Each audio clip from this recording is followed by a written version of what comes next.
मुल्तान में दरिया चनाब का बड़ा 5 लाख क्यूसेक का सैलाबी रैला हेड मोहम्मद वाला से गुजर रहा है। पानी की मकदार में मुसलसल इजाफा हो रहा है और पानी बत्तियों से होता हुआ शहर के हिफाजती बंदों के करीब पहुंच गया है, जबकि हेड मोहम्मद वाला रोड आज दूसरे रोज भी ट्रैफिक के लिए बंद है। इस पर हम बात करते हैं डॉन न्यूज़ के रिपोर्टर तासर सुबहानी से। तासर, क्या सूरत हाल आप देख रहे हैं इस वक्त सैलाब की और क्या हिफाजती इक़दाम उठाए गए हैं इंतजामिया की जानिब से?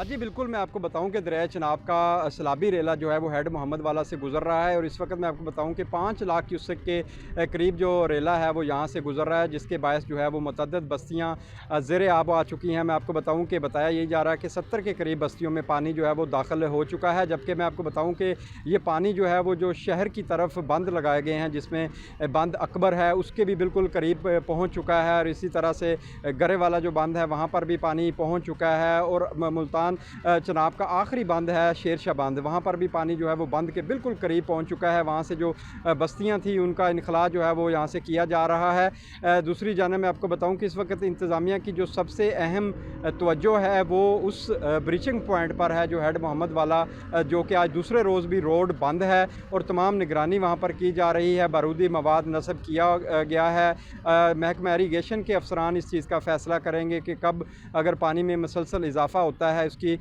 मकदार में, तो इस रोड को जो है वो तोड़ दिया जाएगा। दूसरी जानब मैं आपको बताऊं कि रिलीफ कैंप लगाए गए हैं। मरीम नवाज़ वज़ीर आला पंजाब आज मुल्तान में उन्होंने रिलीफ कैंप का भी विज़िट किया और इंतज़ामिया से ब्रीफिंग भी ली, उनको जो है वो बताया गया। दूसरी जानब मैं आपको बताऊं कि इंतज़ामिया का ये कहना है कि मुतासरा इलाकों से लोगों को निकाल लिया गया है। अब सिर्फ जहाँ इतला मिलती है कि कोई लोग मौजूद हैं तो उनको निकालने की कोशिश जो है वो की जाती है और उनको वहाँ से निकाला जाता है। जी बहुत शुक्रिया, आप अपडेट कर रहे थे।